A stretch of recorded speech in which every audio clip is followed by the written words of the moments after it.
बिस्मिल्लाहिर्रहमानिर्रहीम। अस्सलामु अलैकुम। आज मैं आपको नारंगी के हलवे की रेसिपी देती हूँ। ये बहुत ही मज़ेदार है और शाही किस्म का ये हलवा है। ये मुझे बहुत ही बुजुर्ग खातून थी, उन्होंने दिया था, उनके खानदानी ये रेसिपी है। ये बहुत ही टेस्टी बनता है, लेकिन इसमें जो कुछ एक दो चीज़ें मैंने खुद अपने तौर पर शामिल की हैं।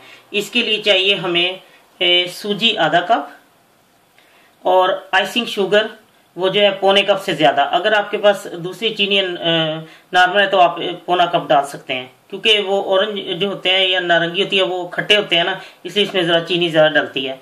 और 2 टेबलस्पून जो है किशमिश और 1 चुटकी नमक, चौथाई कप दूध। ये मैंने इसमें डाला है क्योंकि वो जरा खटास इसमें जरा कम हो जाती है। और 3 टेबलस्पून जो है या 2.5 टेबलस्पून जो है वो घी ले लें। और ये इलायची के 2 दाने हैं और 3 ऑरेंज जो बड़े हैं उसका जूस, अगर छोटे हैं तो आप 4 ले लें। और ये बादाम और पिस्ते गार्निश के लिए। अब मैं आपके सामने बताती हूँ कैसे बनता है। ये अब मैं इसमें घी डालूंगी।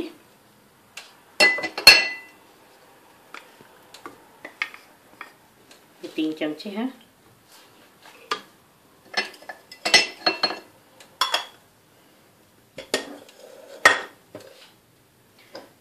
और ये मैं इलायची को इसको फ्रेश ऐसे पीस लेती हूँ थोड़ा थोड़ा। जितनी देर वो घी गर्म हो रहा है इसको हल्का हल्का थोड़ा थोड़ा इस चीज को तोड़ देना है। ये देखिए थोड़ी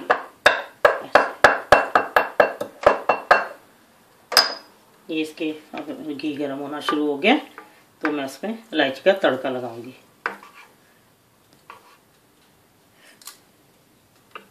क्योंकि ताज़ा जो पीस के डालें उसकी अलग ही अच्छी खुशबू आती है, फ्रेश इसकी इलायची की ना। ये किस्म की शाही रेसिपी है। ये एक बुजुर्ग खातून थी, उन्होंने मुझे दी थी और ये बताती थी कि हमारे ख़ानदानी ये बनता है बहुत पहले से, कई सालों पुराना ये रेसिपी है। हो सकता है उस वक्त ना इतने खट्टे होते हों, अब ज़्यादा खट्टे हो गए हैं, इसलिए मुझे दूध थोड़ा सा डालना पड़ गया क्योंकि हर चीज़ बदल गई है, अब शाही दौर नहीं ना रहा।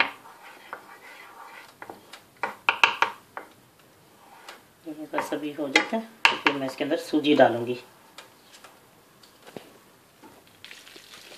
ये अब इलायची दाना भून गया और अब मैं इसके अंदर सूजी डालूंगी। ये आधा कप सूजी है। हल्की आंच पे इसको भूनना है, जलाना नहीं है, क्योंकि सूजी बहुत जल्दी तेज़ आंच पे जल जाती है ना, तेज़ आंच हो तो हल्की आंच पे आप इसको भूनें। ये अब तकरीबन भून चुकी है और इसमें अब नमक थोड़ा सा डाल देना है। और जितनी देर ये सूजी भून रही थी मैंने चीनी और ये ऑरेंज जो जूस था उसको मिक्स कर लिया है। ये इसमें अच्छी तरह मिक्स करके तब डालें, ये हल हो जाएगी ताकि उसमें मसला ना बने कि ये हल नहीं हुई चीनी भी ऐसे है। ये तकरीबन अब भूनने के करीब है। आपको बताती हूँ कि अब क्या करना है। ये अब सूजी भून चुकी है, बहुत ही प्यारी इसकी हल्की हल्की भीनी भीनी खुशबू आ रही है। और मैं अब इसमें किशमिश डाल दूंगी। आप इसमें अपने मुताबिक किशमिश या और जो चीज़ें डालना चाहते हैं वो डाल लें, कोई मसला नहीं है। ज़्यादा चीनी डालना चाहते हैं वो ज़्यादा डाल लें, और जूस ज़्यादा डालना चाहते हैं कुछ भी आप अपनी मर्जी से कुछ ज़्यादा कम कर सकते हैं, कोई मसला नहीं है इसमें। अब मैं इसमें ये भून चुकी है और मैं अब इसमें दूध डालूंगी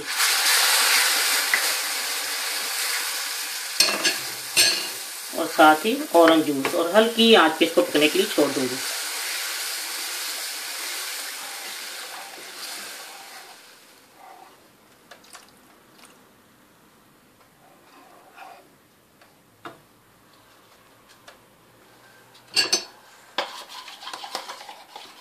ये अब आहिस्ता आहिस्ता हल्की आंच पे आहिस्ता आहिस्ता धीमा धीमा ये पकेगा और ये बहुत ही टेस्टी बन जाएगा। अभी आपको दिखाती हूँ।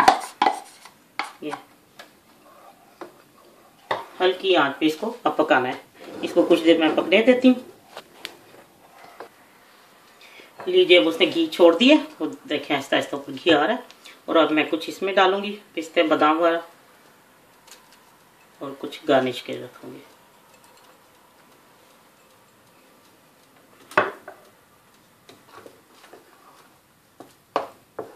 मैं आपको डिश आउट करके दिखाती हूँ। उसने हमने घी छोड़ दिए, देखें बिल्कुल साफ हो गई देखिए कढ़ाई, ये अब घी छोड़ चुका है। अब मैं इसको डिश आउट आपको करके दिखाती हूँ। लीजिए ऑरेंज का हलवा तैयार है।